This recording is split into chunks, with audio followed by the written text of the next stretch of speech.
자, 일단 6월 뒤에서 부평, 총평 한번 시작하겠습니다. 알겠죠? 일단 각자가 어떻게 느꼈든지 간에 일단 최대한 객관적인 그 평가를 위해서 내가 생각하는 것보다 각 이제 입시 사이트에서 첫 그 기사의 제목을 가져온 거예요. 알겠죠? 일단 매우 쉽게 분명 쉽게 하나, 쉬운 난이도, 다소 쉬운 난이도, 비슷하거나 다소 쉽게.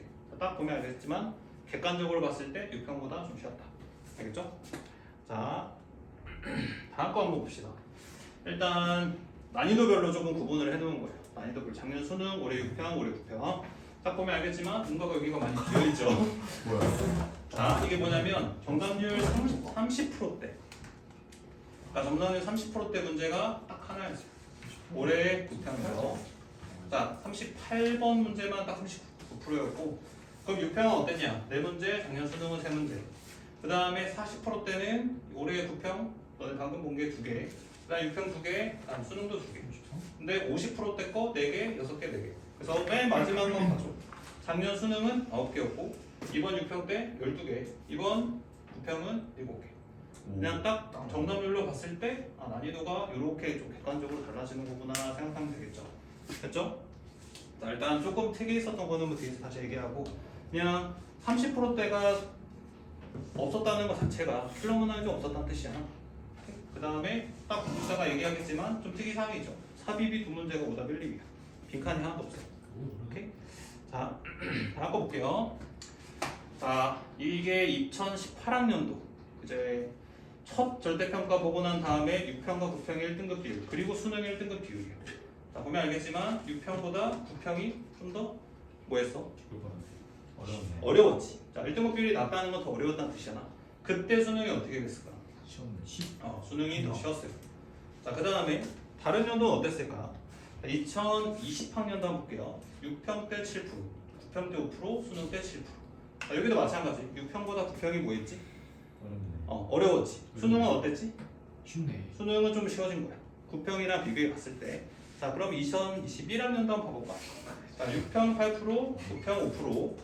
자, 수능은 12%, 12%. 뭐 인간의 영역이 아니었죠 이때. 이때 욕 많이 먹었습니다. 그러니까 왜냐면 아무리 그래도 12%는 좀 심했잖아. 12%는 그 2등급이 아니야. 3등급 받을 애가 1등급을 받은 거니까. 이때는 뭐 그냥 뭐 수시로 그냥 박 터지고 난리도 아니었어. 갑자기 그냥 반에서 한 20등 하는 애도, 그러니까 3등급이면 애들아 거의 50%에 가까운 애들이 받는 게 3등급이거든 영어. 그러니까 최저로 진짜 많이 꿀 빨았었던 거지. 자, 그다음 작년 한번 볼까? 2022년도. 자, 이때는 자 6평 때 5%, 그다음에 9평 때 뭐 4%, 조금 떨어지고 수능 때 6%. 조금 난이도가 좀 작년에 좀 어려웠었지. 자, 근데 올해 양상은 좀 어땠어? 지금 요거는 6평보다 9평이 더 어려웠었던 때지. 그럼 절대평가가 다 시행하고 9평이 6평보다 어려웠던 적은 요거 2019년도 제외하고 딱 올해가 처음 두 번째야. 자, 요 때가 2019학년도 1등급 비율. 반대 케이스라고 하는 건 6평보다 9평이 더 쉬운 경우. 6평이 4%였어 2019년도에. 9평 때는 몇 프로? 7%. 그럼 수능은 5%. 자, 이게 왜 그럴까? 자, 왜 그러냐면 평가원들도 언론에 영향을 받아. 쉽게 얘기해서 9평이 너무 쉬웠다, 너무 쉬워. 그러면 수능 때 좀 어렵게. 이게 시험이냐 너무 어렵다 하면 수능을 좀 더 쉽게 출제하는 기조란 말이야. 이해됐어? 자, 그러면 이제 우리가 전략이라고 하는 게 있어야 되잖아. 올해도 요거랑 뭐 비슷한 양상으로 가지 않을까 싶어. 5%고 한 8%라면 그거에 맞춰서 조금 더 내려오겠지. 뭐 한 6에서 7을 맞춘다거나. 오케이? 자, 그러면 요럴 때 우리 이제 전략이라고 하는 건, 자, 19년도에 그럼 무슨 일이 있었을까? 갑자기 9평 때 7% 받았다가 수능이 5%로 딱 반토막이 났어. 그럼 무슨 일이 벌어졌을까? 자, 영어가 하는 역할이 뭐지? 수능에서? 개꿀. 거의 최저싸게잖아. 최저싸게. 그러다 보니까 자, 뉴스 헤드라인에 이런 게 이제 많이 나와요. 뭐야? 영어 1등 5.3% 반토막. 수능 최저 충족 비상. 자, 2023학년도 이제 너네가 가게 될 올해에도 만약에 수능이 9평보다 많이 좀 어려워진다 상대적으로, 그러면 이런 일은 다시 한번 발생하겠지. 이해됐어? 그래서 자, 전략이라면 전략일 수도 있어. 뭐냐면 최저 등급이 조금 높은 데를 지원하면 그 다음에 내가 그 최저를 맞출 수만 있으면 생각보다 위에서 빠져나갈 인원이 많을 수도 있다. 최저 충족을 못하는 비율이 일단 걸러지는 거니까. 이해될까? 그래서 그거를 전략으로 좀 활용하면 좋겠죠. 근데 그 빠져나가는 인원 중에 내가 되면 안 되겠지. 안녕히 계세요 하고 되면 안 되겠죠. 나는 맞출 수 있어야지. 대비를 한다면. 알겠죠? 자, 일단은 6평과 9평의 난이도 차이로 수능의 대략적인 난이도 예상해봤었고, 자, 올해 이제 9평 봤었던 거 좀 특이사항 한번 좀 봐봅시다. 5답 1, 2 모두 문장 삽입이었어. 자, 문장 삽입 모두 1, 2였었던 적은 처음이야. 평가원 역사상 이랬던 적이 없어요. 자, 두 문항 모두 지시어 디스 지문 단정. 자, 우리 이제 문장 삽입 우리 EBS 교재를 풀었었잖아. 그때 내가 뭐라고 했었냐면 6평 때 두 문제 전부 다 뭐라고 했었지? 지시어 안예측이었었지. 안예측. 자, 근데 최근 트렌드는 뭐라고 했었어? 지문 단절이었었잖아.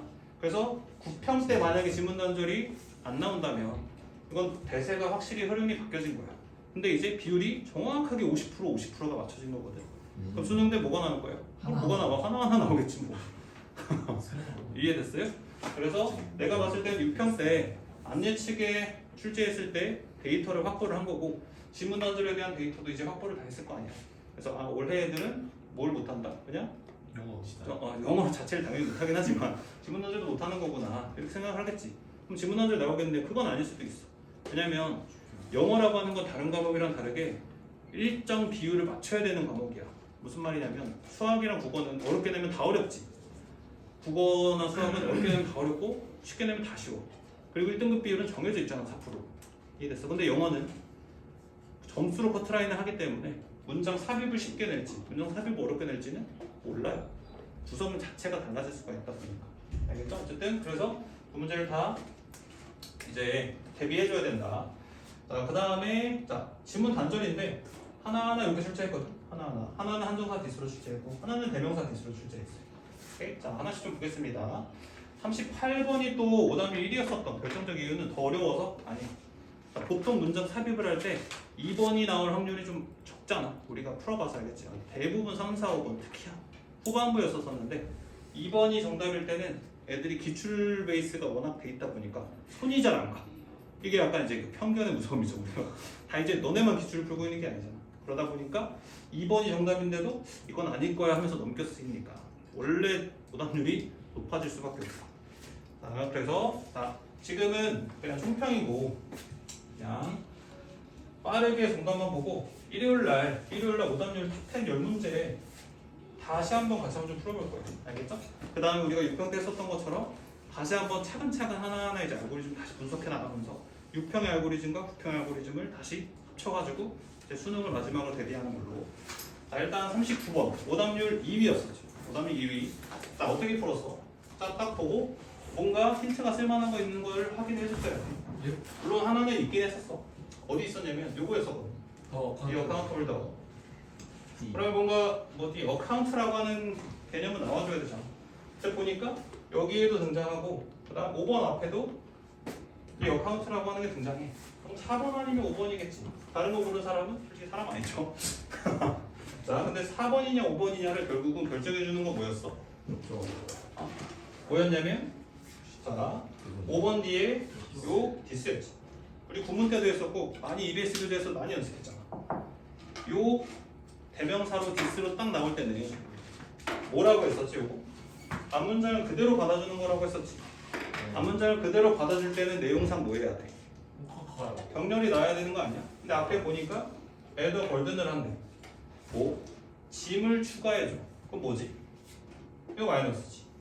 근데 이거 뭐 한대? 유스풀 하대. 마이너스 플러스. 여기가 정답이 되겠죠. 이렇게. 조금 어렵지 않았죠? 자, 그 다음에 38번 한번 해볼까? 38번. 38번도 이제 앞예측과 그 다음에 지문 단절 둘 다 풀 수 있었겠죠. 자, 앞을 예측하고 하는 거는 오늘가 다시 한번 분석 한번 해보고 일단 정답만 바로 볼까? 솔직히 약간 요게 오답률 1이라고 했을 때 조금 좀 놀라기는 했어. 그냥 내가 개인적으로 느낀 생각은 진짜 영어 공부 많이 안 하는구나 애들. 우리 말고 그냥 전반적으로 봤을 때 어떻게 이게 오답률 1이지? 솔직히 나도 이렇게 풀잖아. 솔직히 나 38하고 39번 다 푸는데 30도 안 걸렸던 거 같거든요. 너무 좀 선명하다 보니까. 그렇지 않아? 자, 일단 2번 뒤에 디스 나오고 이제 sense of mutual interaction 이렇게 나오잖아. 그렇죠? 다음에 우리 이쪽 많이 풀어봤었잖아. 제시가 디스 나왔을 때 이거 전체가 다 나와야 된다고 했었지. 그렇지 않아요? 그래서 앞에 보니까 뭔가 상호, 인터랙션 이런 내용 아예 없잖아. 아예 없어. 근데 어디지? 여기 철. 여기 있네. 그러니까 정답이 올 수밖에 없지 않을까요? 그렇죠? 자, 다만 이제 손이 안 갔었던 건데 2번? 왜 2번? 상관없잖아. 우리가 오늘 쓰는 방식만 하면 되잖아. 오케이? 그래서 새로운 건 없었다. 새로운 건 없었고 다만 얼마만큼 우리가 대비가 잘 돼 있었냐의 차이였었죠. 오케이? 자, 그래서 자, 마지막으로 이걸로 마무리하겠습니다. 더 이상 새로운 것은 없다. 다 나올 거는 다 나왔다. 인강 대기하세요? 어? 아니. 네, 마지막으로. 왜냐면 내가 6평은 50%라고 했잖아. 9평 이제 나머지가 다 나왔잖아. 알겠죠? 우리가 해야 될, 우리라기보다는 이제 너네가 해야 될 거는 나온 것만 잘 체화해서, 오케이? 무한한 트레이닝과 연습 훈련, 오케이? 그것만 충분히 좀 해주고 체화하면 충분히 무리 없이 할 수 있어요. 알겠죠? 그리고 아까도 얘기했다시피 조금 간당간당하게, 예를 들어 간당간당하게 1등을 받거나 아니면 조금 간당간당하게 좀 아래 쪽 있는 친구들은 조금만 더 하면 돼. 조금만 더 하면 되거든요. 그 조금이라는 게 물론 이제 상대적일 수 있긴 하겠지만 왜냐면 너무 아쉬운 부분이잖아. 오케이? 그래서 좀 더 정확도를 가지고 우리 6평만 있었을 때는 50%였었잖아. 날개가 이제 한쪽만으로는 날 수가 없잖아요. 양쪽이 다 새겼으니까 충분히 너네가 다 훈련을 하면 할 수 있다.